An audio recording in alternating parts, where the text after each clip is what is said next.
ಮುಖ್ಯವಾಗಿ ಕೇವಲ 3 ತಿಂಗಳಲ್ಲಿ ಬರೋಬ್ಬರಿ 15 ಜನ ಹಿಂದೂ ಜನರ ಹತ್ಯಾಕಾಂಡಕ್ಕೆ ಸಾಕ್ಷಿಯಾಗಿದ್ದಂತಹ ಬಾಂಗ್ಲಾದೇಶದಲ್ಲಿ ಚುನಾವಣೆ ನಡೆದಿದ್ದು BNP ಜಮಾತ್ ಮೈತ್ರಿ ಗೆಲುವು ಸಾಧಿಸಿದೆ. ಮುಖ್ಯವಾಗಿ ಹೀಗಾಗಿ ಪ್ರಧಾನಿ ನರೇಂದ್ರ ಮೋದಿ ಅವರು ಶುಭಾಶಯವನ್ನು ತಿಳಿಸಿದ್ದಾರೆ ಅಲ್ಲಿನ BNPಯ ಮುಖ್ಯಸ್ಥರಿಗೆ. ಸೊ ಚುನಾವಣೆಗೂ ಮುನ್ನ ದಿನ 28 ವರ್ಷದ ಹಿಂದೂ ವ್ಯಕ್ತಿ ರತನ್ ಸೌಕರ್ ಕೈ ಆಮೇಲೆ ಅವರ ಕಾಲುಗಳನ್ನು ಕತ್ತರಿಸಿ ಹತ್ಯೆ ಮಾಡಲಾಗಿತ್ತು. ಫೆಬ್ರವರಿ ಒಂದೇ ತಿಂಗಳಲ್ಲಿ 3 ಹಿಂದೂಗಳ ಹತ್ಯೆ ಆಗಿದೆ. ಇದು ಯಾವುದಕ್ಕೂ ಕೂಡ ನರೇಂದ್ರ ಮೋದಿಯವರು ಮಾತನಾಡಿಲ್ಲ. ಚುನಾವಣೆ ಫಲಿತಾಂಶ ಬಂದ ಮೇಲೆ ಮೋದಿ ಅವರಿಗೆ ಇದೆಲ್ಲವೂ ಕೂಡ ಗೊತ್ತಾಗಿದೆ. ಹಿಂದೂಗಳ ಹತ್ಯೆ ಗೊತ್ತಾಗಿಲ್ವಾ ಅನ್ನುವಂಥ ಪ್ರಶ್ನೆ ಈಗ ರಾಷ್ಟ್ರ ರಾಜಕಾರಣದಲ್ಲಿ ಈಗ ಚರ್ಚೆ ಆಗ್ತಾ ಇದೆ. ಸಂಬಂಧಪಟ್ಟ ಹಾಗೆ ಮಾತನಾಡ್ತಾ ಹೋಗೋಣ. ಸರ್, ಈಗ ಅದೇ ಬಾಂಗ್ಲಾದಲ್ಲಿ ಚುನಾವಣೆ ಆಗಿದೆ, ಚುನಾವಣಾ ಫಲಿತಾಂಶ ಬಂದಿದೆ. ಚುನಾವಣಾ BNPಯ ಮುಖ್ಯಸ್ಥರಿಗೆ ನರೇಂದ್ರ ಮೋದಿಯವರು ಒಂದು ವಿಶ್ ಮಾಡಿದ್ದಾರೆ, ಜೊತೆ ಕೆಲಸ ಮಾಡೋಣ ಅಂತ. ಬಾಂಗ್ಲಾದಲ್ಲಿ ಹಿಂದೂಗಳ ಸರಣಿ ಹತ್ಯೆಗಳಾಯಿತು. ನಿನ್ನೆ ಕೂಡ ಒಬ್ಬ ವ್ಯಕ್ತಿಯ ಕೈಕಾಲು ಮುರಿದು ಅವನಿಗೆ ಹಲ್ಲೆ ಮಾಡಲಾಯಿತು. ಸೊ ಇದೆಲ್ಲವೂ ಕೂಡ ಗೊತ್ತಾಗದೇ ಇರುವಂಥ ನರೇಂದ್ರ ಮೋದಿಯವರು ಈಗ ಯಾರೋ ಒಬ್ರು ಗೆದ್ರು ಅನ್ನೋ ಕಾರಣಕ್ಕೆ ವಿಶ್ ಮಾಡಿ ನಾವು ಜೊತೆ ಕೆಲಸ ಮಾಡೋಣ ಅನ್ನುವಂತಹ ಮನಸ್ಥಿತಿಗೆ ಬಂದ್ಬಿಟ್ಟಿದ್ದಾರೆ. ಅದೀಗ ಚರ್ಚೆ ರಾಷ್ಟ್ರಮಟ್ಟದಲ್ಲಿ ಅಂತ. ಇಲ್ಲಿ ಏನು BNP ಜಮಾತ್ ಮೈತ್ರಿ ಗೆಲುವಾಗಿದೆ, ಇವರಿಂದ ದೇಶಕ್ಕೆ ತುಂಬ, ಅಂದರೆ ನಮ್ಮ ದೇಶಕ್ಕೆ ತುಂಬ ಮುಳುವಿದೆ. ತೀಸ್ತಾ ನದಿ ವಿಚಾರದಲ್ಲಿ ಈಗಾಗಲೇ ಇವರು ಮೊದಲೇ ಸ್ಟೇಟ್ಮೆಂಟ್ ಕೊಟ್ಟಿದ್ರು. ನದಿ ಹಂಚಿಕೆ ವಿಚಾರದಲ್ಲಿ, ನದಿ ನೀರು ಹಂಚಿಕೆ ವಿಚಾರದಲ್ಲಿ ನಮಗೆ ತುಂಬ ದೊಡ್ಡ ಅನ್ಯಾಯ ಆಗಿದೆ ಅನ್ನೋ ಮಟ್ಟಕ್ಕೆ ಅವರು ಇದಾಗಲೇ ಹಿಂದಕ್ಕೆ ವಿರೋಧಿಸಿ ಮಾತಾಡಿದ್ರು. ಅವರ ಗೆಲುವಿಗೆ ಶುಭಾಶಯ ಕೋರಿರುವಂಥದ್ದು ನಮ್ಮ ಪ್ರಧಾನಿಗಳು. ಇದು ಒಂದು ನಿಲುವಾದರೆ ಈ ಬಗ್ಗೆನೂ ಬೇಸರ ಆಗುತ್ತೆ, ತುಂಬ ದೊಡ್ಡ ಬೇಸರ ಆಗುತ್ತೆ.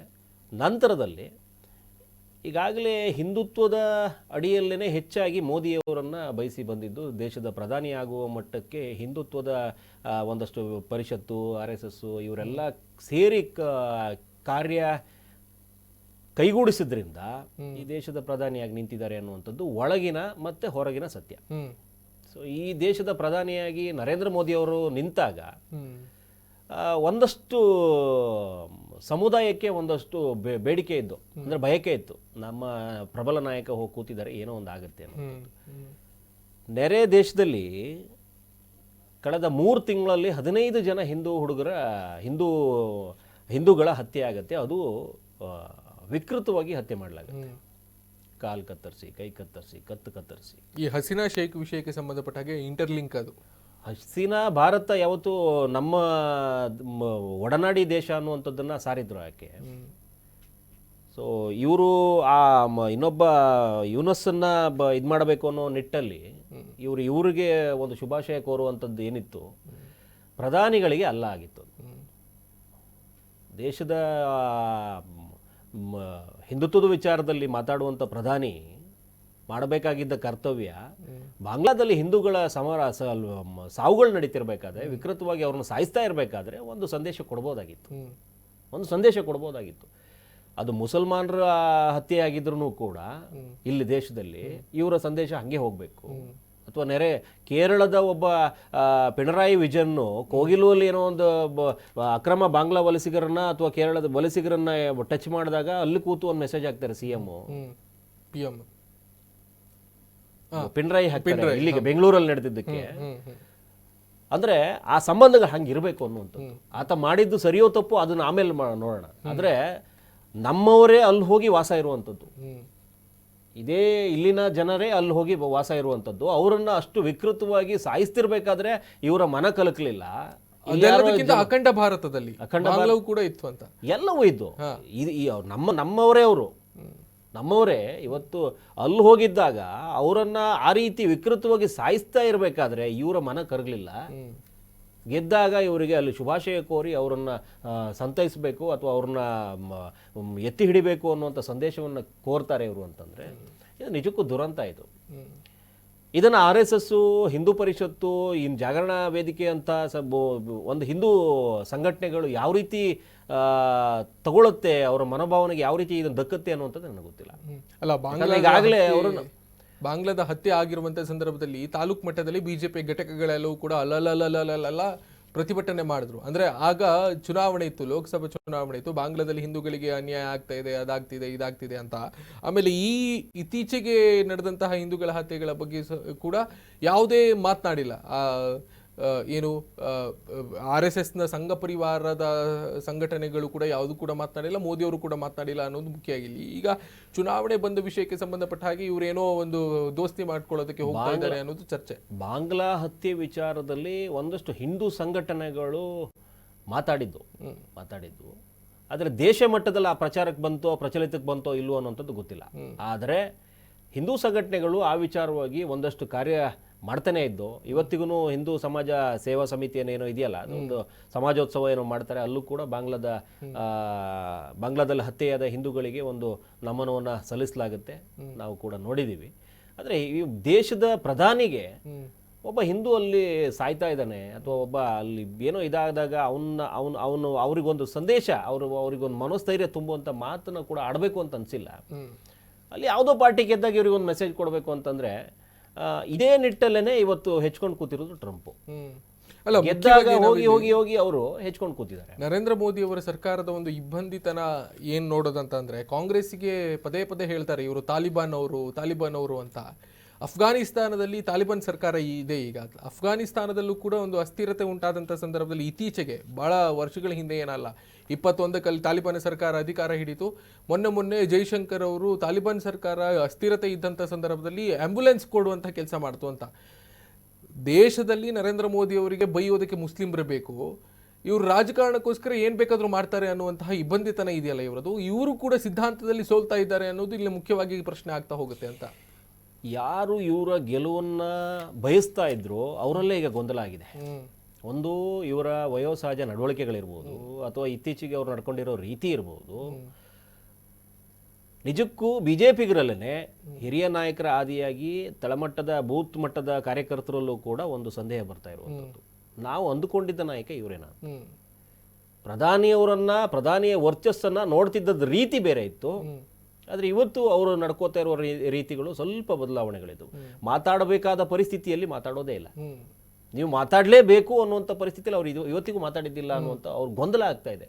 ಕಾರ್ಯಕರ್ತರಲ್ಲಿ ಮೊದಲಿದ್ದು ನಾವು ಮೋದಿ ಸರ್ಕಾರದ ಅಡಿಯಲ್ಲಿದ್ದೀವಿ ಅನ್ನುವಂಥದ್ದು ಏನು ಎದೆ ತಟ್ಟಿ ಹೇಳ್ತಾ ಇದ್ರು, ಆ ನಿಲುವಲ್ಲಿ ಇವತ್ತು ಯಾವ ಕಾರ್ಯಕರ್ತನೂ ಇಲ್ವೇನೋ ಅನ್ನುವಂಥ ಒಂದು ಮಟ್ಟಕ್ಕೆ ತಂದು ಕೂರಿಸ್ಬಿಟ್ಟಿದ್ದಾರೆ. ಅಲ್ಲ, ಹಿಂದೂಗಳು ಏನು ಅರ್ಥ ಮಾಡ್ಕೊಳ್ಬೇಕು, ಹಿಂದೂಗಳಲ್ಲೇ ಗೊಂದಲ ಆಗಿರುವಂಥದ್ದು. ಬಿಜೆಪಿ ಅಂದ್ರೆ ಹಿಂದುತ್ವನೇ ಅಲ್ಲ, ಗೊಂದಲ ಅನ್ನೋದಕ್ಕಿಂತ ನರೇಂದ್ರ ಮೋದಿ ಅವರೇ ಸ್ಪಷ್ಟವಾಗಿ ಹೇಳ್ತಾರೆ. ಇಲ್ಲಿ ಶಾದಿ ಭಾಗ್ಯವನ್ನ ಸಿದ್ದರಾಮಯ್ಯನವರು ಕೊಟ್ಟ ಸಂದರ್ಭದಲ್ಲಿ ಬಹಳ ಟೀಕೆ ಮಾಡುವಂತ ನರೇಂದ್ರ ಮೋದಿ ಅವರು ಶಾದಿ ಶಗುನನ ತರ್ತಾರೆ ಅಂತ ಕೇಂದ್ರದಲ್ಲಿ ಮುಸ್ಲಿಮರಿಗೆ ಓಲೈಕೆ ಮಾಡ್ಕೊಳ್ಳೋದಕ್ಕೆ. ಅವ್ರು ಮಾಡೋದೆಲ್ಲವೂ ಸರಿ, ಇನ್ನೊಬ್ರು ಯಾರೋ ವಿರೋಧ ಪಕ್ಷದವ್ರು ಕೂತವ್ರು ಏನೋ ಮಾಡಿದ್ರೆ ಅದು ತಪ್ಪು ಅನ್ನುವಂತಹ ರಾಜಕೀಯವಾಗಿ ಬಿಂಬಿಸುವಂತ ಪ್ರಯತ್ನ ಇದೆಯಲ್ಲ ನರೇಂದ್ರ ಮೋದಿ ಅವರು ಮತ್ತು NDA ಸರ್ಕಾರ ಪದೇ ಪದೇ ಮಾಡ್ತಾ ಇದೆ ಅನ್ನೋದಕ್ಕೆ ಈ ತರದ ಎಲ್ಲ ಬೆಳವಣಿಗೆಗಳು ಸಾಕ್ಷಿ ಆಗ್ತಾ ಹೋಗುತ್ತೆ ಅನ್ನೋದು ಇಲ್ಲಿ ಸ್ಪಷ್ಟವಾಗಿ ಕಾಡುತ್ತೆ. ದೇಶದ ಒಳಗಡೆಯ ಮುಸಲ್ಮಾನರಿಗೆ ಇವರು ಏನು ಮಾಡಿದ್ರು ತಪ್ಪಲ್ಲ. ದೇಶದ ಒಳಗಡೆಯ ಬಟ್ ಚುನಾವಣೆ ಸಂದರ್ಭದಲ್ಲಿ ಬೈತಾರಲ್ಲ ಬಂಧುಗಳು, ಯಾಕಂದ್ರೆ ಅವರ ಮತಗಳು ಕೂಡ ಬಿದ್ದಿರುತ್ತೆ. ಒಬ್ಬ ಪ್ರಧಾನಿಯಾಗಿ ಪಕ್ಷೇತರವಾಗಿ ನಡ್ಕೋಬೇಕು ಅನ್ನುವಂಥದ್ದು ಧರ್ಮ, ಅದು ಆ ರೀತಿಯಲ್ಲಿ ನಡ್ಕೊಂಡಿರ್ಬೋದು ಅನ್ನುವಂಥದ್ದು ಒಂದು ಅದನ್ನ ತೂಗಿಸಿ ಇಡೋಣ. ಅಲ್ಲ, ಚುನಾವಣೆ ಸಂದರ್ಭದಲ್ಲಿ ಮುಸ್ಲಿಮರನ್ನೇ ಬೈತಾರಲ್ಲ, ಇಲ್ಲಿನ ಮುಸ್ಲಿಮರಿಗೆ ಬೈತಾರಲ್ಲ. ಮುಸ್ಲಿಮರು ಹಿಂದೂಗಳ ಮಾಂಗಲ್ಯ ಕದೀತಾರೆ ಅನ್ನೋದಾಗಿ ಲೋಕಸಭಾ ಚುನಾವಣೆ ಸಂದರ್ಭದಲ್ಲಿ ನರೇಂದ್ರ ಮೋದಿ ಬಹಳ ದೊಡ್ಡ ಮಟ್ಟದಲ್ಲಿ ಟೀಕೆ ಮಾಡಿದ್ರು. ಕಾಂಗ್ರೆಸ್ ಅದಕ್ಕೆ ಅವಕಾಶ ಮಾಡಿಕೊಟ್ರು ಅನ್ನುವಂತಹ ಲೆಕ್ಕಾಚಾರದಲ್ಲಿ ಮೋದಿಯೇ ಮಾತನಾಡಿದ್ದು ಅಂತ. ಅಂದ್ರೆ ಇವ್ರದ್ದು ಈ ದ್ವಂದ್ವ ನಿಲುವು ಸ್ಪಷ್ಟವಾಗಿ ಕಾಣಿಸ್ತಾ ಇದೆ ಅಂತ. ದ್ವಂದ್ವ ನಿಲುವು ಇದ್ರೂ ಕೂಡ ಕಾಂಗ್ರೆಸ್ಸಿಗೆ ಅದರ ಲಾಭ ಎತ್ಕೊಳ್ಳಕ್ ಆಗ್ಲೇ ಇಲ್ಲ. ಅಲ್ಲ, ಬಟ್ ತುಂಬಾ ಮೈನಸ್ ಆಯ್ತು ಅಂತ ಬಿಜೆಪಿಗೆ ಮೈನಸ್ ಆಗಿದೆ. ಅದಕ್ಕೋಸ್ಕರನೇ 240ಕ್ಕೆ ಬಂದು ಕೂತಿರುವಂಥದ್ದು ನಾವೆಲ್ಲ. ಬಿಜೆಪಿಗರು ಏನು 240ಕ್ಕೆ ಬಂದು ಕೂತಿದ್ದಾರೆ, ಅದಕ್ಕೆಲ್ಲ ಪಾಠ ಕಲ್ತ ಮೇಲೇ 240ಕ್ಕೆ ಬಂದು ಕೂತಿರೋದಿಲ್ಲ. ಅಂದ್ರೆ ಅಬ್ಕಿ ಬಾರ್ 400 ಪಾರ್ ಎಲ್ಲಿದೆ? 400ಕ್ಕಿಂತ ಪ್ಲಸ್ ಬರ್ಬೇಕಿತ್ತಲ್ಲ. 4 ಮುಳಿಸ್ಕೊಂಡಿದ್ದಿದ್ರೆ ಅಥವಾ ಇವ್ರು ಮಾತಾಡಿದ್ದಿದ್ರೆ, ಇವ್ರು ಮಾತಾಡ್ದಂಗೆ ನಡ್ಕೊಂಡಿದ್ದಿದ್ರೆ, ಎಲ್ಲರನ್ನು ಗೆಲ್ಸ್ಕೊಂಡು ಉಳಿಸ್ಕೊಂಡು ಹೋಗಿದ್ದಿದ್ರೆ 400 ಪ್ಲಸ್ ಬರ್ಬೇಕಿತ್ತು. ನಿಮ್ಮ ಮಾತುಗಳೇ ಮುಳುವಾಗಿರೋದು ಅನ್ನೋದಕ್ಕೆ ಸಾಕ್ಷಿ 240. 240 241 ಏನೋ ತಗೊಂಡಿದ್ದಾರೆ, ಈಗ 241 ಆಗಿದೆ ಈಗ. ಅದು ನಿಮ್ಮ ಇತ್ತೀಚಿನ ನಡಾವಳಿಗಳಿಗೆ ಅದು ತೀರ್ಪು ಕೊಟ್ಟಿರುವಂಥದ್ದು. ಆದರೆ ಇವತ್ತಿನ ನಡವಳಿಕೆ ಏನಿದೆ, ಈ ಜಮಾತ್ ಏನ್ ಬಂದ್ರೆ ಈಗ BNPದು ಇವರು ತೀಸ್ತಾ ನದಿ ಬಗ್ಗೆ ಹಿಂದೆನೇ ಇದು ಮಾಡಿದ್ರು, ದೊಡ್ಡ ಪ್ರಮಾಣದಲ್ಲಿ ನಮಗೆ ಕಂಟಕ ಕೂತ್ಕೋತಾರೆ. ಇದೆಲ್ಲದರ ಅರಿವಿದ್ದು ಕೂಡ ಅವ್ರು ಮಾತಾಡಿದರೆ, ಅದು ಸಂದೇಶ ಕಳಿಸಿದರೆ, ಯಾಕೆ ಏನು ಎತ್ತ ಅನ್ನೋದು ಇನ್ನೂ ಗೊತ್ತಿಲ್ಲ. ಇನ್ನೂ ಆರಂಭದ ದಿನಗಳಲ್ಲಿ ಇದೀವಿ ನಾವು. ಬಂಡುಕೋರರು ಹೆಚ್ಚಾಗ್ಬೋದು ಅಲ್ಲಿ, ಮುಸಲ್ಮಾನರ ಸರ್ ಇದ್ರ ಬಗ್ಗೆ ತುಂಬಾ ಮಾತಾಡೋದಕ್ಕಿದೆ. ಇದಕ್ಕಿಂತ ಮೊದಲು ಶ್ರೀರಾಮ್ ಸೇನೆಯ ಮುಖ್ಯಸ್ಥರಾಗಿರುವಂತಹ ಪ್ರಮೋದ್ ಮುತಾಲಿಕ್ ಅವರು ಇದಕ್ಕೆ ಸಂಬಂಧಪಟ್ಟ ಹಾಗೆ ಮಾತನಾಡಿದ್ದಾರೆ, ಆಕ್ರೋಶವನ್ನು ಹೊರಗಾಕಿದ್ದಾರೆ. ಏನ್ ಮಾತನಾಡಿದ್ದಾರೆ ಅದನ್ನು ಕೇಳ್ಕೊಂಡು ಬಂದು ಇದಕ್ಕೆ ಸಂಬಂಧಪಟ್ಟ ಹಾಗೆ ಬೇರೆ ಬೇರೆ ಆಯಾಮದಲ್ಲಿ ಮಾತನಾಡೋಣ. ಕೂಡ ಒಬ್ಬ ಉದ್ಯಮಿಯ ಹತ್ಯೆ ಆಯಿತು. ಇದು ನಿರಂತರವಾಗಿ ನಡೀತಾ ಇರುವಂಥ ಸಂದರ್ಭದಲ್ಲೂ ಕೂಡ ಕೇಂದ್ರ ಸರ್ಕಾರ ಇವತ್ತು ಬಾಯಿ ಮುಚ್ಕೊಂಡಿರೋದು ಶೋಭೆ ತರುವಂಥದ್ದಲ್ಲ. ಪ್ರಧಾನಮಂತ್ರಿ ಆಗಲಿ, ಗೃಹ ಮಂತ್ರಿ ಆಗಲಿ ಅಥವಾ ವಿದೇಶ ಮಂತ್ರಿ, ಇವರು ಒಂದು ಶಬ್ದ ಕೂಡ ಇವತ್ತು ಹೇಳ್ತಾ ಇಲ್ಲ. ಅಷ್ಟೇ ಅಲ್ಲ, ಬಾಂಗ್ಲಾದೇಶದೊಳಗೆ ಇನ್ನೂ ವ್ಯವಹಾರ ಮುಂದುವರಿಸ್ತಾ ಇರುವಂಥದ್ದು ಕೂಡ ಶೋಭೆ ಅಲ್ಲ. ಇವತ್ತು 1.5 ಕೋಟಿ ಇರುವಂಥ ಬಾಂಗ್ಲಾದೇಶದಲ್ಲಿ ಹಿಂದೂಗಳು ನಾಯಿ ನರಿಗಳ ಥರ ಬದುಕ್ತಾ ಇದ್ದಾರೆ, ಹೆದರ್ಕೊಂಡು ಸಾಯ್ತಾ ಇದ್ದಾರೆ. ಸೊ ಹೊರಗಡೆ ಹೋಗೋ ಸ್ಥಿತಿಯಲ್ಲಿ ಇಲ್ಲ. ಅಂಥ ಸಂದರ್ಭದಲ್ಲಿ ನಾವು 125 ಕೋಟಿ ಪಕ್ಕದಲ್ಲೇ ಇರುವಂಥ ಹಿಂದೂಗಳು ನಾವು ಏನು ಮಾಡಲಾರದಂಥ ಅಸಹಾಯಕ ಸ್ಥಿತಿ ಇದ್ದೀವಿ. ಕೇಂದ್ರ ಸರ್ಕಾರವೂ ಕೂಡ ಇದಕ್ಕೆ ಯಾವುದೇ ರೀತಿಯ ಪ್ರತಿಕ್ರಿಯೆ ಉತ್ತರ ಕೊಡ್ತಾ ಇಲ್ಲ. ಸೊ ಇದೇ ರೀತಿ ಎಷ್ಟು ಜನರು ಕೊಲ್ಲೋರಿದ್ದೀರಿ ನೀವು? ನಾನು ಮೋದಿ, ಅಮಿತ್ ಶಾ ಅವ್ರು ಕೇಳ್ತಾ ಇದ್ದೀನಿ, ಇನ್ನೂ ಎಷ್ಟು ಬಲಿ ತೊಗೊಳ್ಳೋರಿದ್ದೀರಿ ನೀವು? ಸೊ 1.5 ಕೋಟಿ ಇರುವಂಥವ್ರನ್ನೆಲ್ಲ ನಾಶ ಮಾಡಿ ನೀವು ಆನಂದವಾಗಿ ಇದ್ರ ಮೇಲೆ ಅಧಿಕಾರ ಅನುಭವಿಸಾರ ನೀವು? ಇದು ಶೋಭೆ ತರುವಂಥದ್ದಲ್ಲ. ನಿಮ್ಮನ್ನು ಕೂಡಿಸಿದ್ದೇ ಹಿಂದೂಗಳ ರಕ್ಷಣೆಗೋಸ್ಕರ, ಸಂರಕ್ಷಣೆಗೋಸ್ಕರ. ಪಕ್ಕದ ಒಂದು ಇಲಿಯಷ್ಟು ಇರುವಂಥ ಬಾಂಗ್ಲಾದೇಶ ನಾವೇ ಹುಟ್ಟಿಸಿದ್ದು, ನಾವೇ ಜನ್ಮ ಕೊಟ್ಟಂಥ ಬಾಂಗ್ಲಾದೇಶ ಇವತ್ತು ನಮ್ಮ ಮೇಲೆ ಮೇವು ಅನ್ನೋಂತ ಇದೆ ಅಂತಂದರೆ, ಸೊ ಅದಕ್ಕೆ ಉತ್ತರ ಕೊಡೋದು ಬೇಡವಾ? ಅದಕ್ಕೆ ಹೇಳೋದು ಬೇಡವಾ? ಈ ತರ ನೇರ ಪ್ರಶ್ನೆ ಮಾಡಿರೋದಕ್ಕೆ ಬಿಜೆಪಿ ಅವ್ರನ್ನ ದೂರ ಇಟ್ಟಿರೋದು ಅಂತ ಕಾಣಿಸುತ್ತೆ. ನೋಡಿ, ಅವರು ಸ್ಪಷ್ಟವಾಗಿ ಕೇಳ್ತಿದ್ದಾರೆ, ನಾವು ನಿಮ್ಮನ್ನ ತಂದು ಕೂರಿಸಿರೋದೇ, ಪ್ರತಿಷ್ಠಾಪಿಸಿರೋದೇ ಕಾಪಾಡ್ಕೊಳ್ಳೋಕೆ ಅಂತ. ಕಾಪಾಡ್ಕೊಳ್ತಾ ಇರೋ ರೀತಿ ನಿಮ್ಮಲ್ಲಿ ಕಾಣಿಸ್ತಾ ಇಲ್ಲ. ನೇರವಾಗಿ ಸವಾಲಾಗ್ತಾ ಇದ್ದಾರೆ. ನೋಡಿ, ಕೆಲವರು ಜಗದೀಶ್ ಕಾರಂತರು, ಪ್ರಮೋದ್ ಮುತಾಲಿಕರು, ಸಿದ್ಧಾಂತಕ್ಕೆ ಬದ್ಧವಾಗಿರುವವರಲ್ಲಿ ಇವ್ರುಗಳು ಏನಿದಾರಲ್ಲ, ಇವರು ಎಲ್ಲಿಗೆ ಬೇಕಾದ್ರೂ ನಂಬ್ಕೊಂಡು ಹೊರಟು ಬಿಡ್ಬೋದು. ನೀವು ಯಾವತ್ತೂ ಸಿದ್ಧಾಂತ ವಿರೋಧಿ ಹೇಳಿಕೆನೇ ಕೊಡೋದಿಲ್ಲ ಅವರು. ಈ ಸಿದ್ಧಾಂತಕ್ಕೆ ಬದ್ಧವಾಗಿರುವಂಥವ್ರ ಜೊತೆ ನೀವು ಎಲ್ಲಿಗೆ ಬೇಕಾದ್ರೂ ಹೋಗ್ರಿ. ಅದು ಮುಸಲ್ಮಾನರ ಸಿದ್ಧಾಂತಕ್ಕೆ ಒಗ್ಗಿಕೊಂಡಿರುವನಾದರೂ ಸಿದ್ದರಾಮಯ್ಯ ಕೂಡ ಇವತ್ತಿಗೆ ತುಂಬ ಮಾಸ್ ಲೀಡರ್ ಆಗಿ, ಯಾಕೆ ಅಂತಂದ್ರೆ ಅವರು ಓಲೈಕೆ ಮಾಡಿದ್ರು ಕೂಡ ಒಂದು ಸಿದ್ಧಾಂತಕ್ಕೆ ಬದ್ಧವಾಗಿದ್ದಾರೆ. ಅವರು ಸಿದ್ಧಾಂತಕ್ಕೆ ಬದ್ಧವಾಗಿರುವಂಥವ್ರನ್ನ ನಂಬಿಕೊಂಡು ಎಲ್ಲಿಗೆ ಬೇಕಾದ್ರೂ ಹೋಗ್ಬೋದು. ಅದಕ್ಕೋಸ್ಕರ ಅಚಲವಾಗಿ ಕೂತಿದ್ದಾರೆ ಇವತ್ತು ಸಿ ಎಂ, ಅಚಲವಾಗಿ ಕೂತಿದ್ದಾರೆ. ನೀವು ನೋಡಿ, BJPಯಲ್ಲಿ ನಾಚಿಕೆ ಆಗ್ಬೇಕು ಇವರಿಗೆ. ಹಿಂದುತ್ವ ಅಡಿಯಲ್ಲೇ ಇವ್ರು ಸರ್ಕಾರಕ್ಕೆ ಬರೋದು, ಜನರನ್ನ ಮೆಚ್ಚೋದೇ ಇವ್ರನ್ನ ಹಿಂದುತ್ವದ ಅಡಿಯಲ್ಲಿ, ಓಟ್ ಕೇಳೋದೇ ಇವರು ಹಿಂದುತ್ವದ ಅಡಿಯಲ್ಲಿ. ಹಿಂದುತ್ವದ ಪರವಾಗಿ ಮಾತಾಡಿರುವಂತ ಯತ್ನಾಳನ್ನ ದೂರ ಇಡ್ತಾರೆ, ಈಶ್ವರಪ್ಪನ್ ದೂರ ಇಡ್ತಾರೆ, CT ರವಿ ಕಟ್ ಮಾಡ್ತಾರೆ, ಬಾಲ ಕಟ್ ಮಾಡ್ತಾರೆ. ಅಲ್ಲಿ ಅನಂತ್ ಕುಮಾರ್ ಹೆಗಡೆನ ಸಂಸತ್ತಿಂದ ಇಳಿಸ್ಬಿಡ್ತಾರೆ, ಟಿಕೆಟೇ ಕೊಡೋದಿಲ್ಲ, ಬಾಯಿ ಬಂದ್ ಮಾಡಿಸ್ಬಿಡ್ತಾರೆ. ನಾಚಿಕೆ ಆಗ್ಬೇಕು ಇವರಿಗೆ, ನಾಚಿಕೆ. ಹಿಂದುತ್ವ ಎಲ್ಲ ಬೇಡ ಅಂತ ಹೇಳ್ಬಿಡ್ರಿ, ನಮಗ್ ನಿಮ್ಮ ಅವಶ್ಯಕತೆ ಇಲ್ಲ ಅಂತ ಹೇಳ್ಬಿಡಿ, ನೋಡೋಣ ಗೆದ್ದು ಬನ್ನಿ ನೀವು. ಇವರೆಲ್ಲ ಬರ್ಲಿಲ್ಲ ಅಂತಂದ್ರೆ ಇವತ್ತೇನಾದ್ರೂ ಹಿಂದೂಗಳು RSS ನ BJP ಹಿಂದೂ ಪರಿಷತ್ ಏನಿದೆ, RSS ಇವ್ರನ್ನೆಲ್ಲ ದೂರ ಮಾಡ್ಕೊಂಡು BJP ಏನಾದ್ರೂ ಬರೋದೇ ಆದ್ರೆ ಶೂನ್ಯ. ಇವ್ರು ಯಾರಿಗೂ ಶಕ್ತಿ ಇಲ್ಲ, ಇವರೆಲ್ಲ ಶಕ್ತಿಹೀನರಾಗ್ಬಿಡ್ತಾರೆ. ಇವ್ರನ್ನೆಲ್ಲ ನೆಚ್ಕೊಂಡು ಬರುವಂಥವ್ರನ್ನ ದೂರ ಇಡ್ತಾರೆ, ಸಮಯಕ್ಕೆ ತಕ್ಕಂಗೆ ಬೇರೆ ಆಟಗಳು ಆಡಕ್ಕೆ ಹೋಗ್ತಾ ಇದ್ದಾರೆ.